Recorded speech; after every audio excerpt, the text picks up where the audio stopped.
Hey guys, welcome to my channel. My name is ReadingBear and I hope you are ready for some more stories. And today, we'll take a look at some new entitled people content. If you enjoyed my content, please don't forget to subscribe to my channel and post some bear emojis in the comment.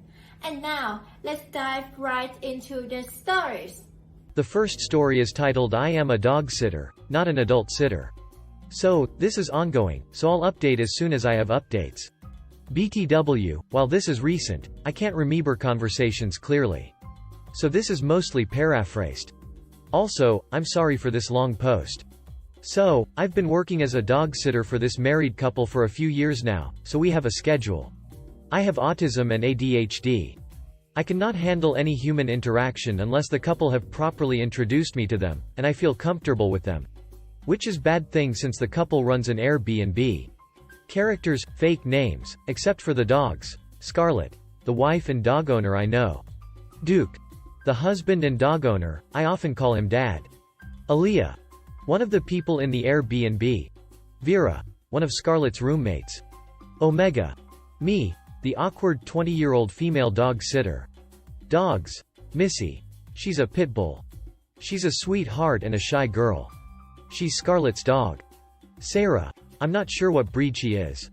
She's Scarlett's dog too, I think. Blue, Aaliyah's dog. Not sure what breed he is. Kira, husky, she's Scarlett's grand puppy. So Scarlett called me to watch her dogs today. So, I complied. Well, Scarlett told me the stuff I needed to know with the dogs, which I'm not going to repeat here. Within the first 30 minutes of me watching the pups, Aaliyah comes out of the room, and asks me, can I have some chips? Me. I'm not sure, I'll ask Scarlett. She understandably waits while I call Scarlett. I put my phone on speaker so Aaliyah can hear her. S. Hey, Omega, what's up? M. Hey, Aaliyah wanted chips. Can I have some chips? S. Yeah, sure. I don't mind. Me. Awkward chuckled thanks. So, after that, I felt awkward. I went to play with the dogs when I had to run home. I live the next block away from Scarlett and Duke, to change my cat's toilets. Sorry babies. When I returned, I had relaxed with the puppers when Ayla came up, calling for Vera. M. Vera isn't here right now. A. I see. I need help with the washer. M. Washer? I got up from my dog pile and went to check out this washer. Confused on the situation, I called Scarlett again. It turns out, Ayla had tried to turn on a washer that was not plugged in and already put the cleaner stuff in the washer. So Ayla cleaned the washer. It was one of those washers that have those cleaner drawers. While Ayla was cleaning the washer, Scarlett called me. This is where the "I don't work here lady" part shines out. S. Hey, Omega, I know you're nervous and I want you to remember, you are not our house sitter. You handle the dogs. If Ayla needs anything, she can calls us. Just tell her that you're the dog sitter. Okay. So basically, I don't work here as an adult sitter. So I wasn't even done writing this post when I came across a problem. While feeding the dogs, I had to grab Missy's food bowl from Scarlett's room when one noticed Ayla's door open and Blue was staring at me. I quickly grabbed Missy's food bowl and walked into the kitchen when I saw Blue staring at me, with a growl that made him look like a dog from Isle of the Dogs. Scared, I climbed up onto the stair railing like a scared little girl. I wasn't sure if Blue was going to charge at me. I called my number 1 support, my mom, telling her what happened. So eventually Blue wandered off and I am safe and still have everything I need except confidence. I will update if anything happens. The next story is titled Lady Demands a Sandwich. This did not happen to me, but I was there to witness it. I'm not a social person, and I've always been a night owl, so it's not unusual for me to go grocery shopping at midnight, though not often to overpriced stores. This was one of those exceptions. Anyway, I went to my nearest 7-Eleven, saw nobody in the store, figured the employee was doing something in the back, so casually browsed their selections for what I needed. It was about this time that another character entered the store. Let's call her Karen, since I don't think she said her name, who simply rushed to the counter and impatiently waited. Not that I cared, thinking she was just trying to get some gas and leave. Boy was I wrong. It only took her a minute, if that, to start shouting for an employee to serve her, and reluctantly, he did eventually come out of the back to face her, where he barely had the chance to greet her before she started saying how useless he was, and how she had to come all the way over here, and how she better be compensated. Having finally finished her rant, he actually got the chance to ask her what she needed help with, and here is where she went full crazy. She demanded that he gets off his lazy butt and opens the subway next door to make her a sandwich, even going as far as to demand it for free because she had to track him down. It was clear that neither of us knew what she was talking about. He clearly didn't work for Subway and tried to tell her such, but she just couldn't believe it, going on and on about how it's unacceptable, how she just wanted a sandwich, how he's being racist against her, and finally the coup de grace, she demanded to speak to his manager. In response, he rather calmly said that he's the only employee in the store, a fact that she refused to believe, eventually demanding his manager's phone number, and when he refused that, she said that if he doesn't, she's going to call corporate and get them all fired. He said good, which seemed to shock her a bit, but she still huffed, pulled out her phone, and stormed out of the store, and by the time I left, she was still screaming into her phone in front of the subway. The next story is titled Despite the Will, My Aunt Karen Thinks My Parents' Property Belongs to Her. This happened almost 5 years ago and I just got notice yesterday that my entitled Aunt Karen has just died and I got a call from her husband asking me to attend the funeral next weekend and I declined. As did my older brother, Mark, for purposes of this story. Karen was my mother's older sister and she constantly interfered in my mother and her children's lives. She never liked my father and always tried to tell my mother that she made a mistake by marrying him. She didn't like the name my parents picked out for my older brother, and my great-grandmother died the day before I was born, and when Karen found out they were going to name me after her, Karen freaked out and said she wanted to name her potential future kid that so my mother couldn't use it.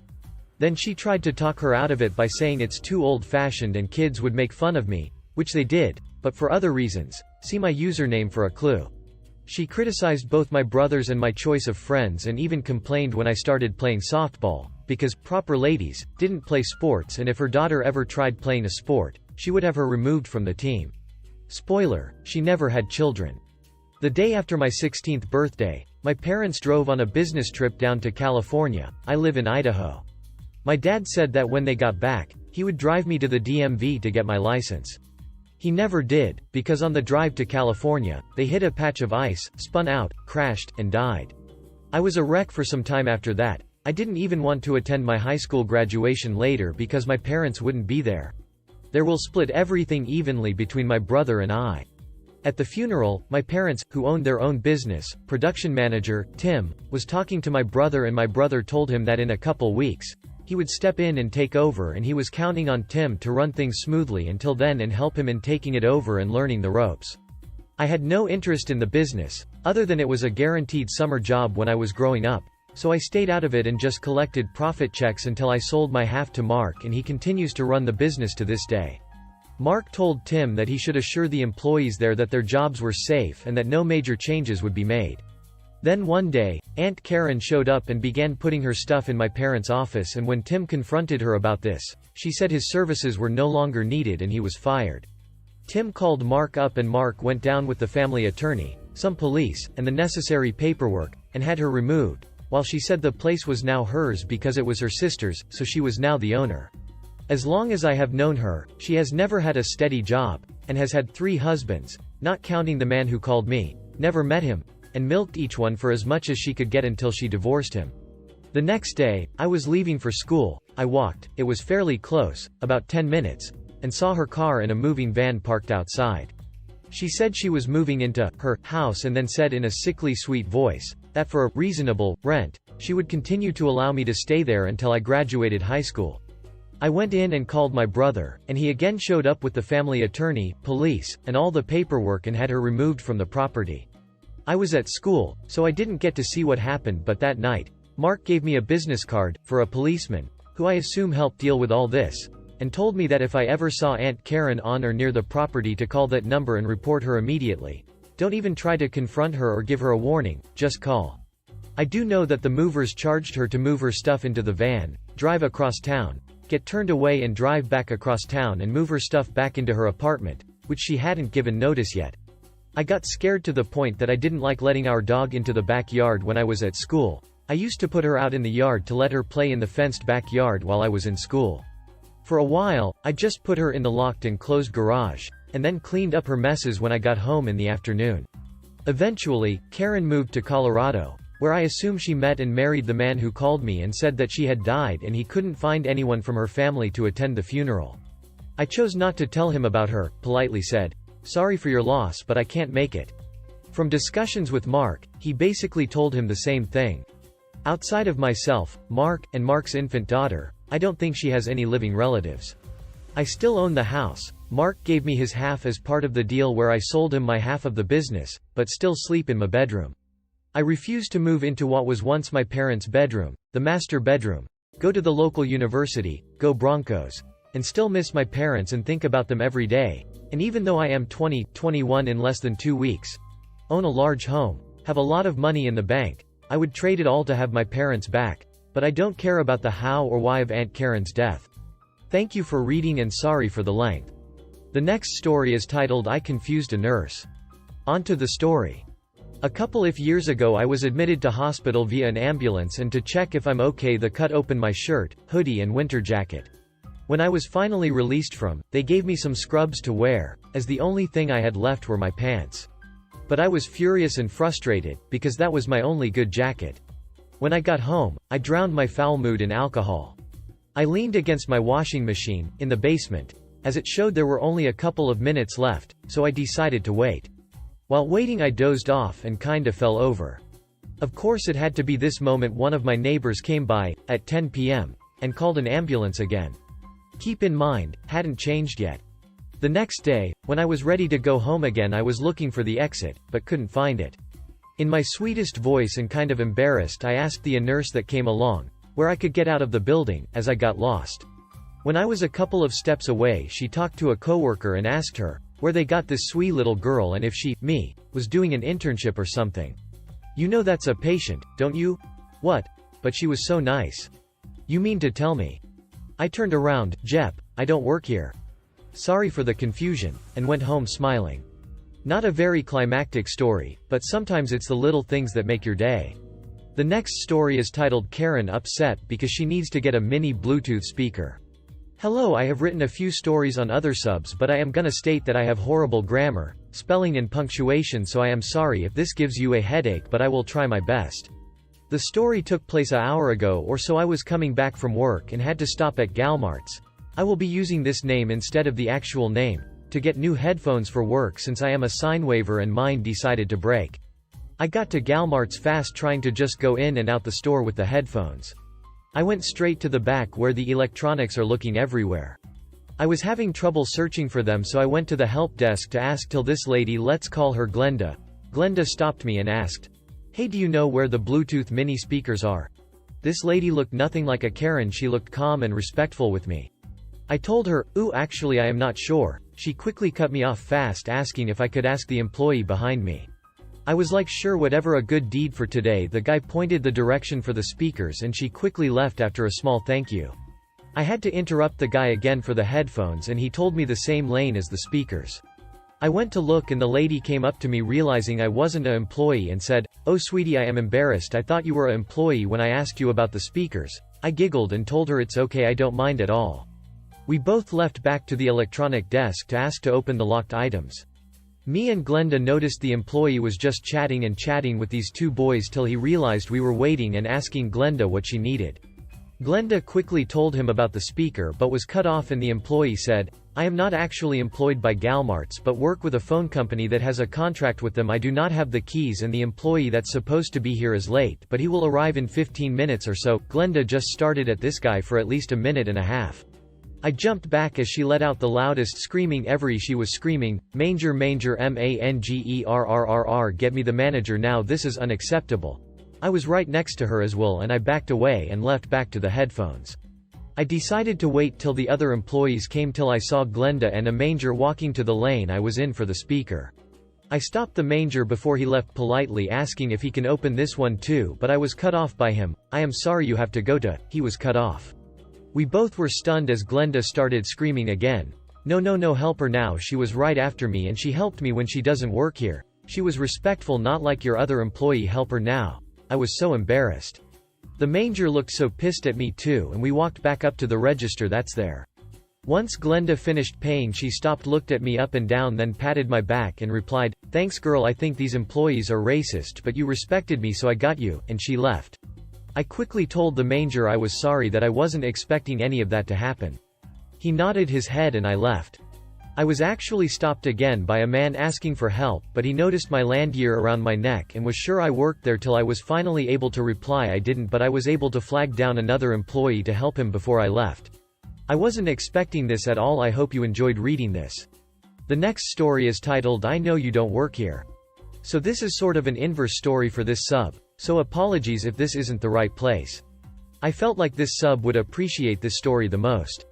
So I walk into a game store looking for the very popular game Risk to play later that weekend.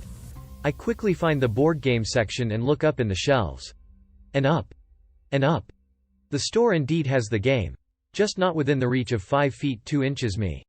I scan the store for an employee, but the near empty store is clearly very understaffed.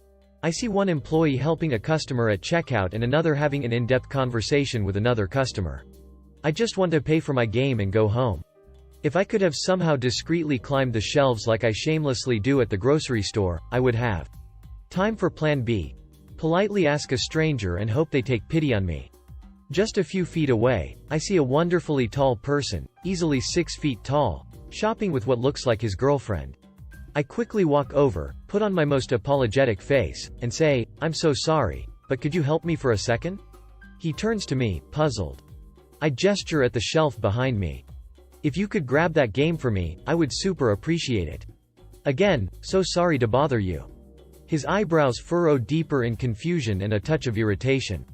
"I don't work here," he tells me, firmly but not unkindly. Before I can answer, his girlfriend nudges him and she says, "Babe, she knows you don't work here. She's asking 'cause you're tall." Our eyes meet and in that moment mine said, "Thank you fellow short person," and hers responded, "I got you and I know your pain, comrade." Tall boyfriend sheepishly, and very easily, grabs the game I requested. I thank the couple, share a last commiserating grin with the girlfriend, and head to checkout. If you're reading this, kind strangers from the store, thanks again. Also, astute girlfriend, you were my hero that day. Thank you. The next story is titled I Don't Work Here, Laundromat version. This morning I finally had my first, I don't work here, moment, and it had a happy ending. No Karens were harmed in this interaction, no managers were called. Just a nice fellow that confused me for a laundromat attendant. So on to the story. Every Friday morning after working my last third shift of the week, I make my weekly trip to the local laundromat that has a car wash attached to it. The car wash will be important in a moment. Here I am, sitting there with my iPad in hand, playing some mahjong, minding my business as I wait for all of my clothes to wash so I can throw them in the dryer, and this nice guy walks up to me and asks me about the car wash that is next door. Apparently the car wash won't work for him after putting his money in, and when he walk in, he simply made a mistake and confused me for the attendant that works there. He was a good sport about it when I told him that I was just there doing my laundry and walked over to the counter where people go for the dry cleaners part of the business. So there it is. Short, sweet and to the point with a happy ending. If you enjoyed the video, please subscribe to the channel and post some bear emojis in the comments.